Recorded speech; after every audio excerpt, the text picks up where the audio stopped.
Convidá-los para ficarmos de pé. Vamos orar ao Senhor mais uma vez. Convido o pastor Jean Maia para estar orando conosco. E em seguida, assim em pé como estamos, vamos receber o pastor Eliseu Vicente, que estará nos entregando a palavra de Deus.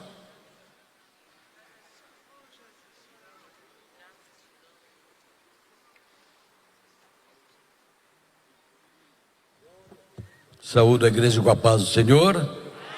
Quantos creem que Deus tem uma palavra? Amém? Seja feito segundo a sua vontade, creia. Pai Celestial, em nome de Jesus Cristo, teu Filho adorado, Senhor, nós aqui estamos te adorando na beleza da tua santidade. E como é bom, Senhor, sentir a tua presença, ó Deus. Pai, agora, Senhor, vamos ouvir a tua palavra, a tua soberana palavra, Senhor. Venha usar o teu ungido, pastor Eliseu, Senhor, use-o de uma forma toda especial. Fala conosco.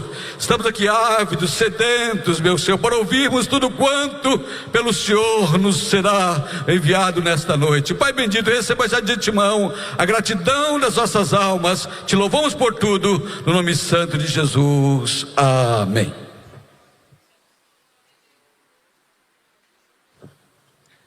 Obrigado. Saúdo os irmãos com a paz do Senhor. Muito obrigado, podem assentar-se. Quero louvar a Deus e agradecê-lo por mais uma oportunidade que Ele me concede em poder fazer uso da sua palavra. Como também agradecer ao meu pastor presidente, pastor José Wellington Bezerra da Costa, onde ontem pela manhã eu estava vendo um artigo do ano de 2012, onde foi a primeira vez que tive a oportunidade de falar em nossa escola. O senhor, no vigor dos seus 77 anos, véspera para completar 78, eu aprendi a principal lição do meu ministério. Ao descer a escada ali da Conselheiro Cotegipe, da igreja para a sua sala pastoral, uma pessoa fez uma pergunta: quem é esse moço? Alguém olhou e disse assim: é um dirigente da congregação do pastor Wellington Júnior, lá do setor 19. Ali eu aprendi a principal lição que carrego sobre o meu ministério. Ministério nasce no anonimato, mas ele só frutifica se tiver uma paternidade reconhecida por Deus. Eu louvo a Deus pela sua vida, como também pelo pastor Wellington Júnior, nosso vice-presidente, presidente da Convenção Geral, por me dar a oportunidade para dirigir a primeira congregação, a segunda congregação, a terceira congregação e a quarta congregação, e hoje poder servir os senhores. Para mim, representando ali no setor de Vila Formosa, é uma grande honra. Muito obrigado, meus pastores. Quero louvar a Deus também pela vida da minha esposa, a minha Nete, tão amada Nete. E digo isso porque no mês que vem, no dia 24, completo 25 anos de feliz união com a minha Nete. Louvar a Deus pela vida do papai e da mamãe. Papai que ontem foi ordenado ao ministério pelo nosso pastor presidente. Para mim é um motivo de grande alegria, grande mesmo. Louvar a Deus pela vida da nossa deputada Marta Costa e dizer que o setor de Vila Formosa segue orando por ti. Queridos irmãos, abram as vossas Bíblias, por gentileza, no livro dos Salmos, em específico, o de número 137. Louvar a Deus pela vida dos pastores setoriais que aqui estão, pastores presidentes também. É um prazer tê-los aqui esta noite. Livro dos Salmos, capítulo de número 137, a partir do verso de número 1, está escrito: às margens do rio da Babilônia, nos assentamos e choramos, lembrando-nos de Sião. Nos salgueiros que lá havia, penduramos as nossas harpas, pois aqueles que nos levavam cativos nos pediam canções, e aqueles que nos oprimiram queriam que cantássemos uma canção para os alegrar, dizendo: cantem para nós um dos cânticos de Sião. Abra agora, por gentileza, o Salmo de número 126. A partir do verso de número 1, que está escrito: quando o Senhor trouxe do cativeiro os que voltaram a Sião, estávamos como os que sonham. Então a nossa boca se encheu de riso e a nossa língua de júbilo. Então entre as nações se diziam: grandes coisas tem feito o Senhor por eles. De fato, grandes coisas o Senhor fez por nós, por isso estamos alegres. Restaura-nos, Senhor, a nossa sorte, como as correntes do Neguev. Os que semeiam em lágrimas, com júbilo ceifarão. Quem sai andando e chorando, enquanto semeia, voltará com júbilo, trazendo consigo os seus feixes. E a igreja diz amém. Queridos irmãos, a Bíblia menciona 2 grandes momentos de cativeiro na história de Israel. De fato, esses 2 cativeiros mexeram muito com a alma daqueles que vivenciaram este cativeiro. O primeiro cativeiro foi o cativeiro do exílio no Egito, e o segundo, o exílio na Babilônia. Ambos os cativeiros tiveram o poder de marcar profundamente a identidade, como também a memória do povo de Deus, mas eles são diferenciados em pelo menos 4 aspectos: em sua causa, em sua duração, em sua experiência e em seu significado teológico. O Salmo de número 137, ele situa-se exatamente neste ponto de interseção entre a memória, a dor, a esperança e a restauração. O Antigo Testamento, ele conta-nos com detalhes sobre estes 2 cativeiros. O primeiro, ele foi anunciado por Deus, ainda em Gênesis, capítulo de número 15, e o verso de número 13, onde se refere ao exílio do Egito, caracterizado por uma permanência prolongada em terra estrangeira, que segundo a narrativa bíblica seria de 400 anos. A história mostra-nos uma entrada e uma saída de forma diferente. Para este cativeiro, eles já estavam residindo no Egito, em específico na cidade de Gósen. E este cativeiro, ele inicia a partir da morte de José, quando um novo faraó é estabelecido sobre o governo. Ele não conhecia a história do povo de Deus, mas a palavra de Deus, ela se cumpre na íntegra como Deus havia dito. Em Êxodo, capítulo de número 2, e o verso de número 24, diz o texto: e lembrou-se Deus da promessa que tinha feito a Abraão.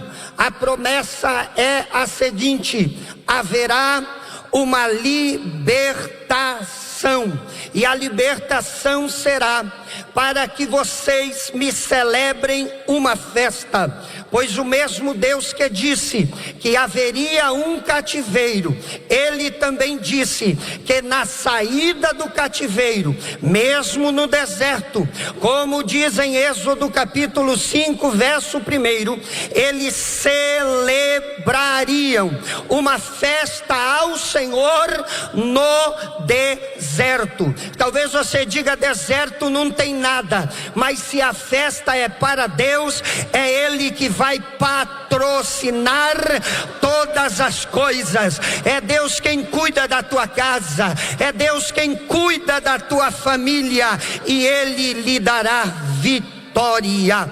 Já o segundo cativeiro, ele é diferente do primeiro cativeiro.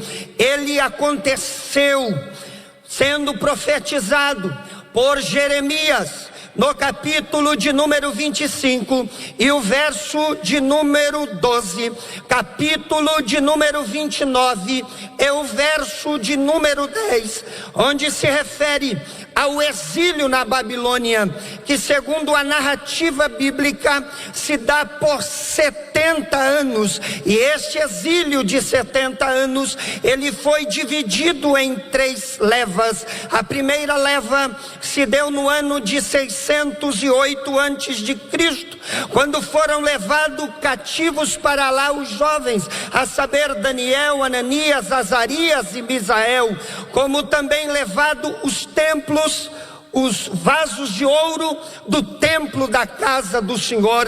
Já a segunda parte, ou a segunda leva, ela também foi conduzida no ano de número 597, quando o exército do rei Nabucodonosor leva mais alguns com eles, e neste tempo o rei Jeoaquim, ele também se rende e é levado cativo para a Babilônia. Mas a terceira leva, que se deu no ano 586 antes de Cristo, ela foi a pior, porque após 10 meses de sítio, as portas se abrem, então o exército entra, ele destrói a cidade que representa os sonhos, projetos e ideais, queimam as portas ao fogo, portas que representam prosperidade, como também justiça, pois os juízes julgavam junto às portas, derribam os muros que representam a segurança e a proteção. Mas mais do que isto, eles vão derrubar o templo, lugar do encontro de Deus com o seu povo, lugar do encontro do povo para com Deus. E é neste tempo que inicia este livro, onde o Senhor, no capítulo de número 37, vai mostrar que o Senhor tem poder sobre todas as coisas. Ele tem domínio até sobre as circunstâncias adversas. Compreendemos que o cativeiro se deu por conta da desobediência do povo. Deus agiu com justiça, entretanto a justiça de Deus não anula o seu amor pelo seu povo. O seu povo se arrepende, o seu povo clama a Ele. A palavra do Senhor vinda a Jeremias no capítulo de número 29 verso 11 é: porque bem sei que os pensamentos que tenho a respeito de vós não são pensamentos de mal, mas são pensamentos de bem, para vos dar conforme o fim que desejais o vosso coração. Quando percebemos que o amor de Deus, ele não anula a sua justiça, compreendemos que no Salmo de número 137, ele vai registrar o momento do exílio, o momento do cativeiro. O Salmo 137, ele é conhecido como lamento no exílio. Ele é apresentado antes do Salmo de número 126, que é conhecido como a experiência da restauração. Quando nós vamos ler o Salmo de número 137 e o Salmo de número 126, percebemos que há uma disposição editorial, ou seja, o Salmo 137, ele deveria estar no lugar do Salmo 126, e o 126 deveria estar no lugar do 137. E por que isso? Porque o 137, ele fala do lamento do exílio, ele fala do processo, da dor, da luta, das lágrimas e do sofrimento. Mas o 126, ele fala do impacto da libertação, do impacto do milagre, do cumprimento da promessa. Entretanto, a ordem está correta, porque Deus quer ensinar o seu povo que vivenciou um momento ruim e quer nos ensinar esta noite. A ordem deveria ser esta: primeiro a prova, depois a vitória, primeiro a luta, depois o cântico. Mas o texto está invertido, com propósitos definidos por Deus para nos ensinar. Em primeiro lugar, essa disposição editorial tem alguns propósitos. O primeiro é ressaltar a celebração da libertação como horizonte definitivo, para que a memória deles não seja impactada pela dor do sofrimento, mas sim impactada pela promessa de Deus que foi cumprida. Esta noite Deus te traz a esta casa de oração para lhe dizer que este processo que você está enfrentando não vai ficar marcado na tua memória, não vai ficar marcado na tua alma, mas o que vai ficar marcado na tua memória e na tua alma é a intervenção poderosa de Deus, é o cumprimento da promessa que Deus tem feito a você e a tua vida. Entenda, Deus antecipa para dizer para eles: todo sofrimento prolongado por 70 anos não vai marcar a sua alma. O que vai marcar a sua alma é a minha palavra que se cumpriu, é a minha palavra que se cumpriu. Hoje Deus te traz aqui para dizer que esta luta não vai deixar marcas profundas na tua alma, mas vai deixar um registro de que Deus cumpriu a promessa, de que Deus se lembrou de você, de que Deus se lembrou da tua casa, de que Deus se lembrou da tua família. Esta noite é noite de cumprimento de promessa sobre a tua casa, sobre a tua família. Deus é fiel nas suas promessas. Oh, glória a Deus. Esta disposição editorial também, em segundo lugar, ela tem como função formativa, ou seja, quando apresenta primeiro a celebração, depois o lamento, ela está nos ensinando a interpretar o sofrimento e entender que o sofrimento, ele dialoga com a fidelidade de Deus. Deus está querendo ensinar a eles e a nós que entre o sofrimento e o cumprimento do sofrimento, que é a vitória, Deus quer nos trazer uma experiência. Tudo que você está passando é para gerar uma experiência na tua vida, para o nome do Senhor ser glorificado. Jó era um homem reto, sincero, íntegro e desviava-se do mal. Jó é o símbolo das características de um cristão quase que perfeito. Mas Jó não tinha experiências profundas com Deus. Mas a partir do sofrimento, Jó passa a vivenciar aquilo que ele nunca tinha vivenciado antes. Com a perda dos bens, dos filhos, com a furunculose estafilocócica generalizada, os 42 sintomas acênicos da sua enfermidade, Jó passa a vivenciar algo extraordinário. Jó, no verso mais triste da Bíblia, Jó 9:11 ele diz: eis que ele passa por mim, não sinto, torna a passar e não percebo. A dor tende a nos afastar de Deus, mas o texto nos ensina que a dor tem que nos aproximar de Deus. E assim aconteceu com Jó. Jó 42, verso 5. Ele vai dizer: antigamente conhecia o Senhor de ouvir falar, mas hoje eu conheço o Senhor de contigo andar. Esta prova não vai te matar, essa prova não vai te destruir, esta prova não vai te distanciar de Deus, ela está te aproximando de Deus, para que o propósito de Deus se cumpra na tua vida. Em terceiro lugar, essa disposição editorial é para mostrar para nós que a nossa história nunca vai terminar em derrota, terminará em vitória. Deus está no controle da história. Deus tem o poder de antecipar a nossa história, dizendo: vai terminar tudo bem, vai terminar tudo bem, vai terminar tudo bem.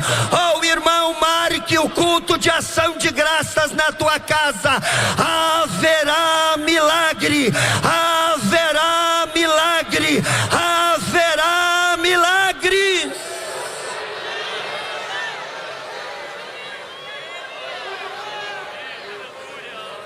Deus quer nos ensinar que só Ele tem o poder de antecipar o resultado antes de terminar todas as coisas. Deus está antecipando para você. Acalme o teu coração, descanse a tua alma, haverá vitória. Entretanto, saindo da introdução, indo para o texto ele inicia no Salmo 137, dizendo que ainda no exílio, eles estavam junto às margens dos rios de Babilônia, e às margens eles estavam assentados, chorando, lembrando de Sião. É interessante que este desânimo no ato de assentar traz a eles uma lembrança, traz a eles lágrimas por conta da lembrança. E a lembrança que eles têm não é uma lembrança do reino norte, Israel e Samaria, não é uma lembrança do reino sul, Judá, Jerusalém, mas é uma lembrança de Sião. É interessante notarmos isto.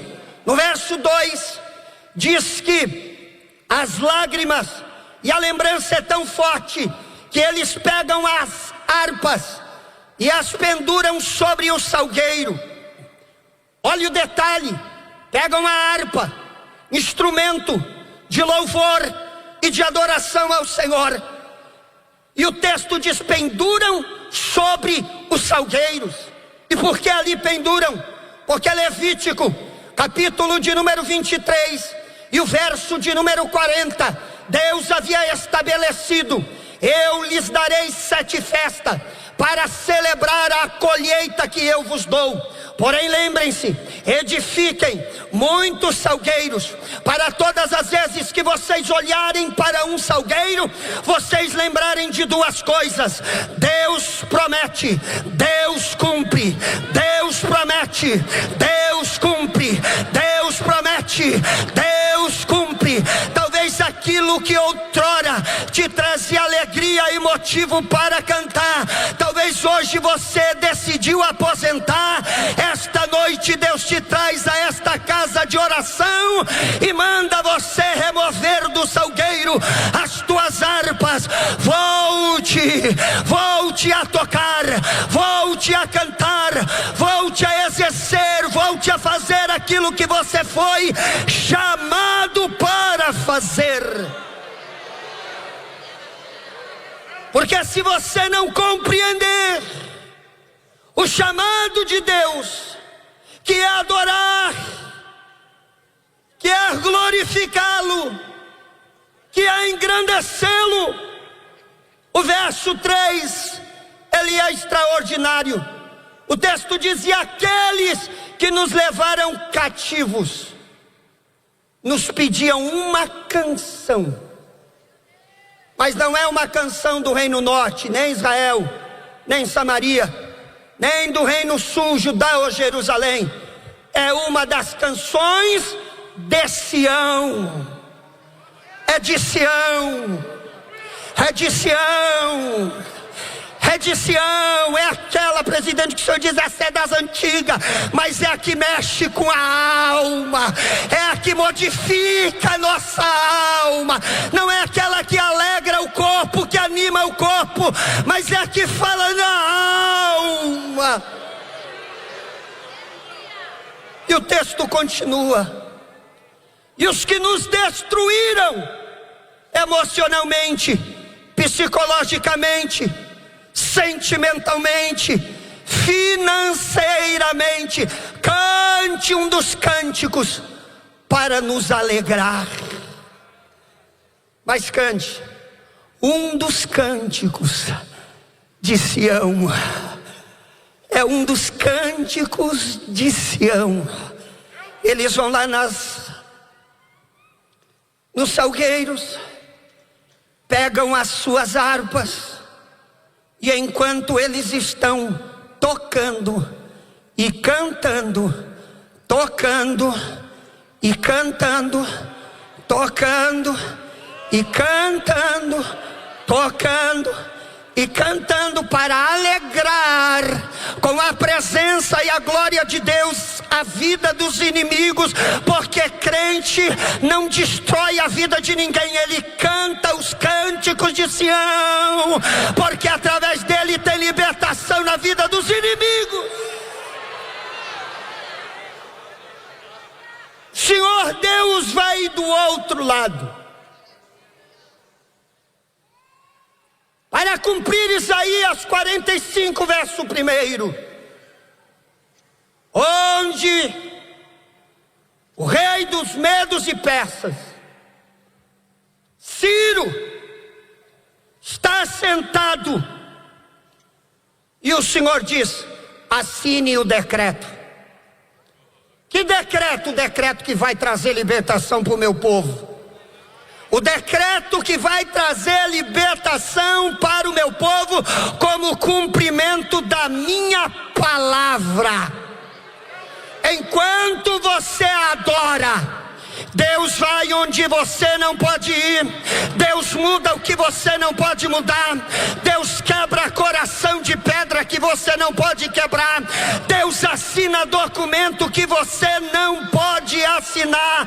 Esta noite é noite de adoração. É noite de adoração. Porque na adoração nós provaremos da intervenção de Deus. Ciro assina o decreto. Agora eles estão saindo do cativeiro. E a saída é extraordinária. Porque inicia agora o Salmo de número 126. O Salmo 126, ele é dividido em 4 partes. A primeira parte é uma narrativa, verso 1 e verso 2. A segunda parte é um cântico, verso 3. A terceira parte é uma oração, verso 4. E a quarta parte é uma promessa, verso 5 e verso 6. Uma narrativa, um cântico, uma oração e uma promessa. Ele começa com uma narrativa do que Deus fez, uma narrativa de como Deus faz. E é extraordinário, porque o texto inicia dizendo, do Salmo 126, verso 1: quando o Senhor trouxe quando o Senhor trouxe. Eu gosto dessa expressão, o Senhor, porque é Ele que faz, é Ele que opera, é Ele que realiza, é Ele que quebra cadeias, é Ele que desfaz grilhões, é Ele que faz a sua promessa se cumprir hoje. Promessa de Deuteronômio 28:6: bendito serás ao entrar e bendito serás ao sair.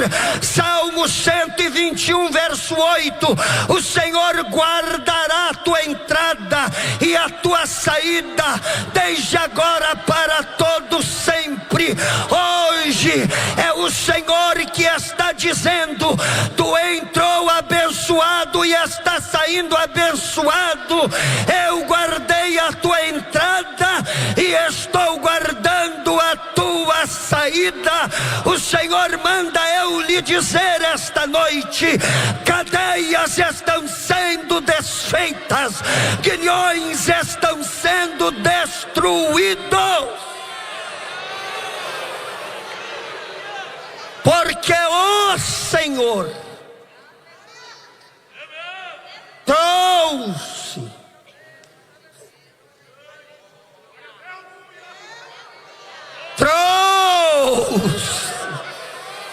a mão de Deus. Lemande oracandaraia está visitando alguém da tua casa e está quebrando cadeias e grilhões.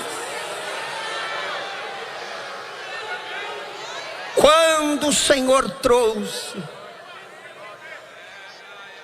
do cativeiro os que voltaram a Sião, que coisa maravilhosa! O Senhor não trouxe para o reino norte, Israel, Samaria, nem para o reino sul, Judá, Jerusalém, mas o Senhor trouxe para Sião.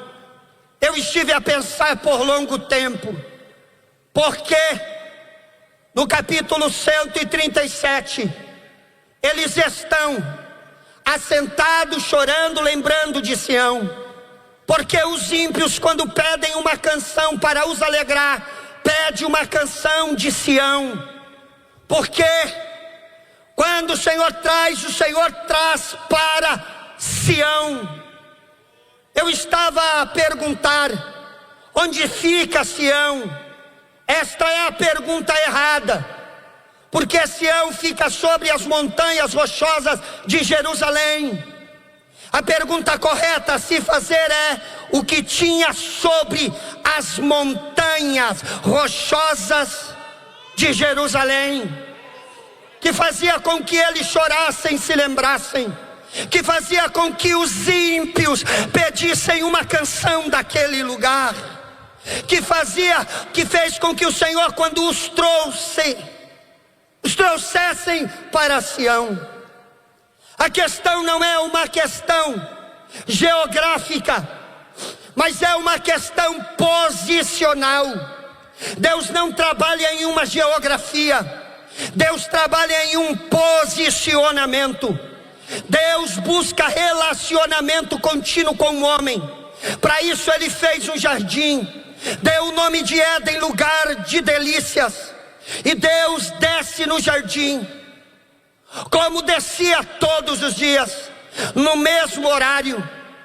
Mas Deus desce, e no capítulo 3, verso 9, Deus faz uma pergunta: onde estás? Não é onde está, geografia, mas sim uma posição. Onde estás? Eu pergunto porque quero aprender. Deus pergunta porque quer nos ensinar. Deus está ensinando Adão: Adão, você está no mesmo lugar, mas já está fora da minha posição na qual eu te deixei. Adão, mesmo assim, você estando no mesmo lugar, fora da posição. Eu desci porque eu te amo. Eu desci porque eu te amo. Eu desci porque eu te amo. Oh, irmão, Deus, quando retira alguém, tira alguém do cativeiro, Ele não leva para um lugar, Ele leva para uma posição. Então, pastor Eliseu, o que tinha sobre as montanhas rochosas de Jerusalém? O templo, o templo, o templo, o templo, o templo, o templo que indica o lugar da presença de Deus, o lugar que indica a glória de Deus, o lugar que indica onde Deus se manifestava. Eles choraram lembrando do lugar onde Deus marcou com a sua presença, com a sua glória. Oh, louvado seja o nome do Senhor.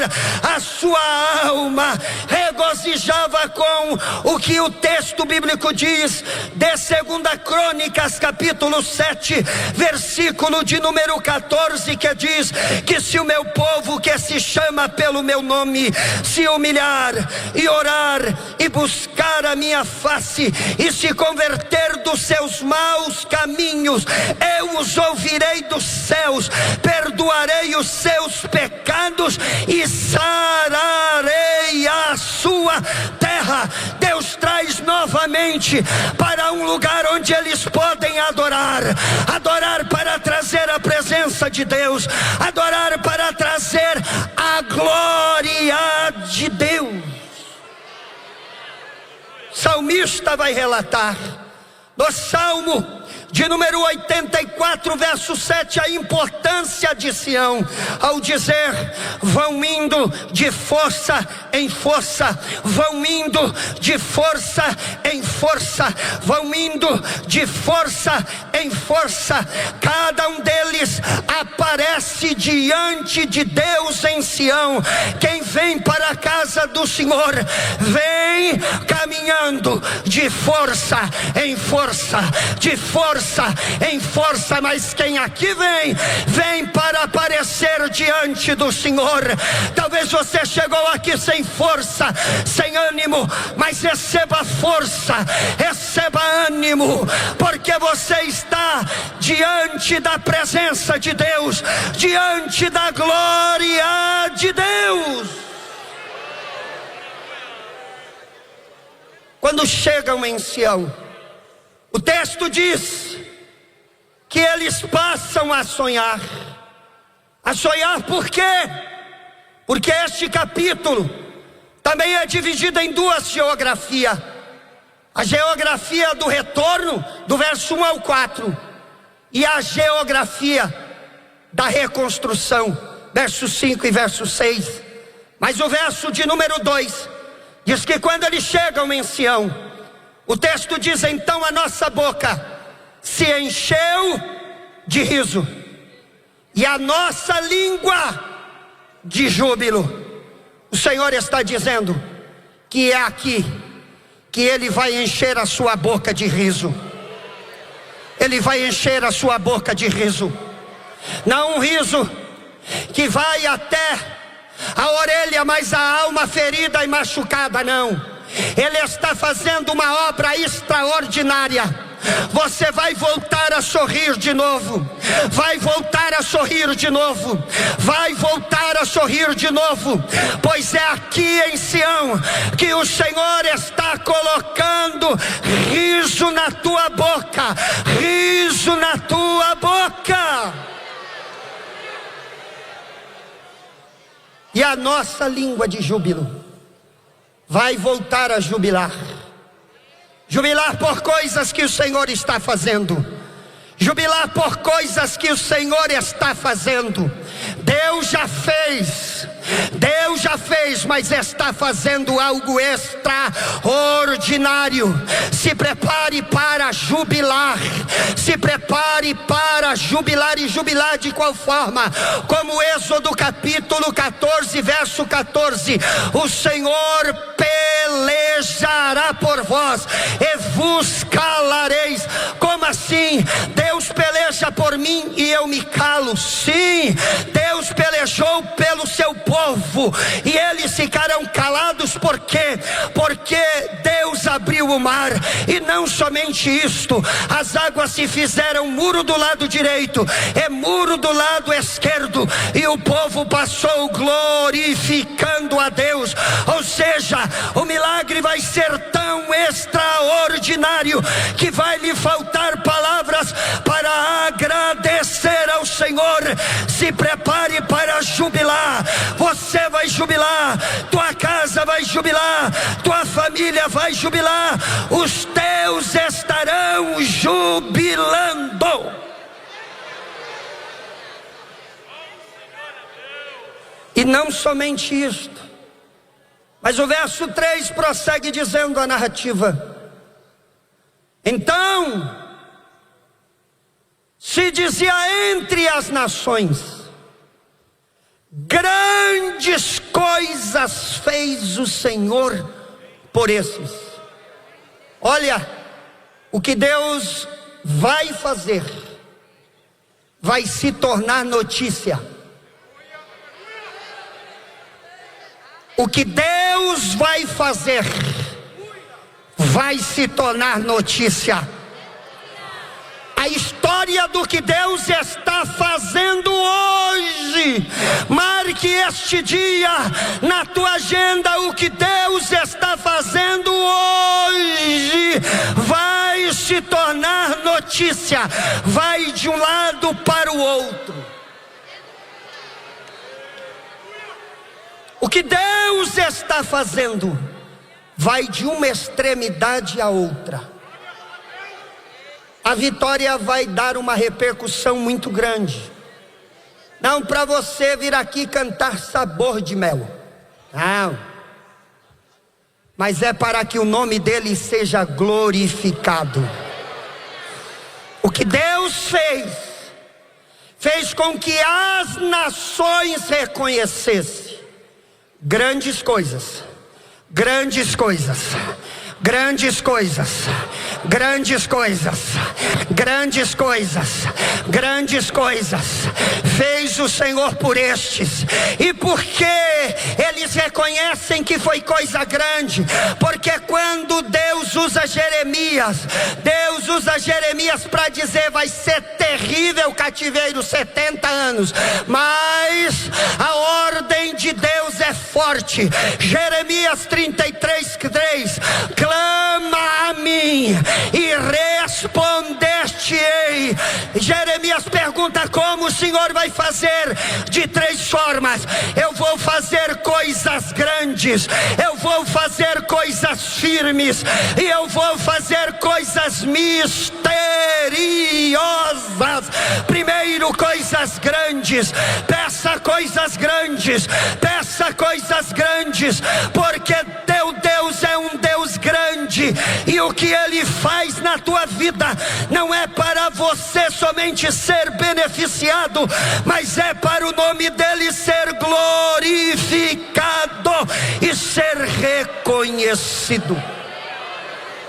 Esta noite levante a sua mão e peça coisas grandes ao Senhor agora. Peça coisas grandes ao Senhor agora. Peça coisas grandes ao Senhor agora. Aquelas coisas impossíveis, aquelas coisas fora da tua capacidade intelectual, fora da sua capacidade financeira, fora da sua capacidade relacional de amigos. Peça coisas impossíveis para Deus agora, porque ainda que para você seja impossível, para Deus não existe impossível. Para Deus não existe impossível. Grandes coisas fez o Senhor. Coisas grandes. Clama a mim e respondeste-ei. Coisas grandes e firmes, Porque o que Deus faz, ninguém desfaz. O que Deus faz, ninguém desfaz. O que Deus está fazendo essa noite, ninguém vai desfazer. Alguém não queria, mas Deus está fazendo. Alguém disse não vai acontecer, mas Deus está fazendo. É Deus que está fazendo, e vai ter reconhecimento.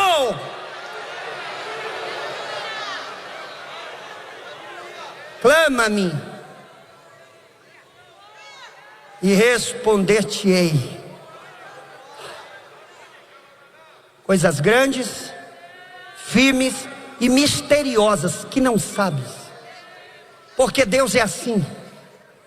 Ele trabalha no oculto para nos honrar em público. Parece que não está nada acontecendo, parece que vai dar ruim na história, mas não vai dar. Deus está trabalhando no oculto para no tempo dele te honrar em público. Fica tranquilo, porque haverá reconhecimento. Até quem te prejudicou, até quem te fez mal, até quem te perseguiu, te caluniou, fica tranquilo, vai ter que reconhecer que foi Deus. Vai ter que reconhecer que foi Deus. Vai ter que reconhecer que foi Deus.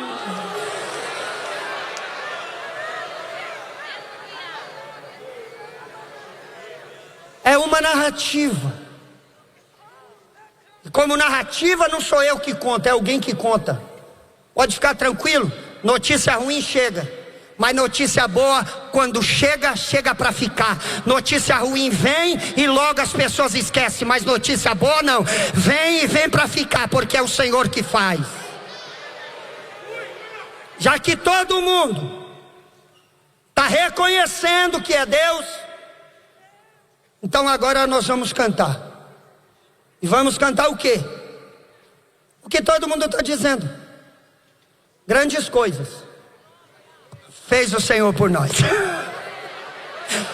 Por isso nós estamos alegres.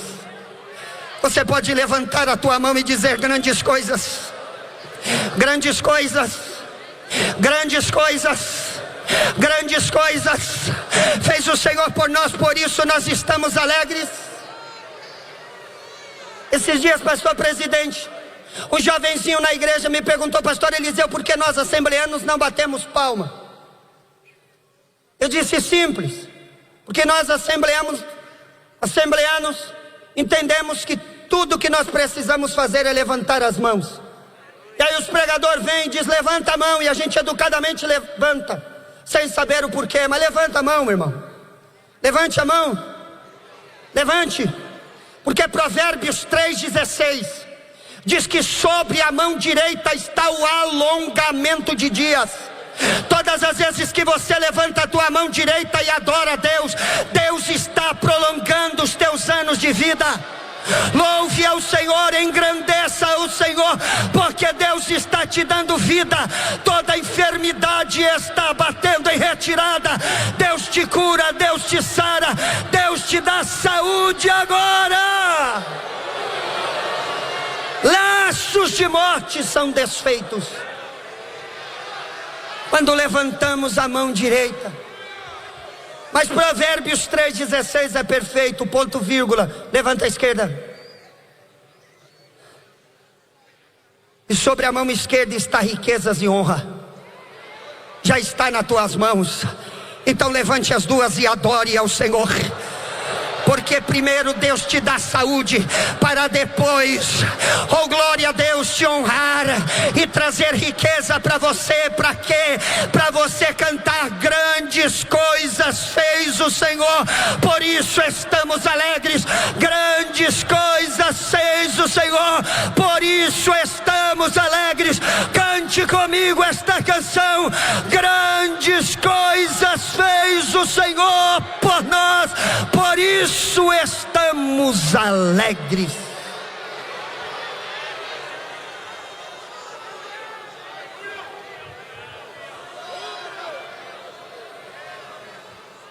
Mas o verso 4 é uma oração, e esta oração me chama a atenção, porque ela inicia dizendo: Senhor, restaura-nos, ou torna-nos a trazer do cativeiro. Ora, se o Senhor já tinha trazido, para que orar para o Senhor trazer mais uma vez?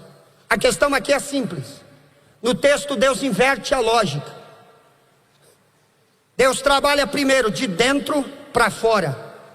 No texto, Deus começou a trabalhar de fora para dentro. Verso 2. Olha o que diz. Ele colocou riso na boca e na língua júbilo. Entretanto, eles haviam saído do cativeiro, mas o cativeiro não havia saído deles. Ou seja, Deus começou a obra, mas vai completar a obra hoje. Talvez você saiu de uma situação, mas a situação persiste dentro de você. Você não vai entrar em uma depressão. Hoje o Senhor está trabalhando no teu interior, no teu interior, e completando a obra que Ele começou. Mas geograficamente dizendo, vai falar dos vadis, que é isso. Pequenas rupturas, buracos, rachaduras na terra. Todos nós sabemos que Israel ficava 6 meses sem chover, e a terra ficava seca, árida, rachada. Assim está a alma deles. Mas eles dizem: Senhor, restaura-nos. Mas como as correntes do Negev, porque somente há 2 chuvas no ano, mas quando elas vêm para encher os vadis.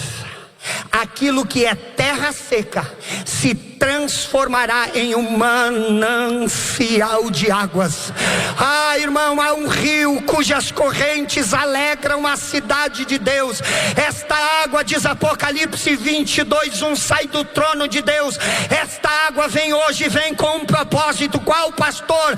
Vem para trazer alegria que fica, alegria perene sobre a tua alma. E o verso de número 5 e verso de número 6 é uma promessa. E qual é a promessa? Ninguém impedirá a colheita de um trabalhador da vinha de Sião. Ninguém impedirá a colheita de um trabalhador da vinha de Sião. Semeie enquanto está andando, mas guarde a poderosa, a preciosa semente em teu coração. Deus abençoe.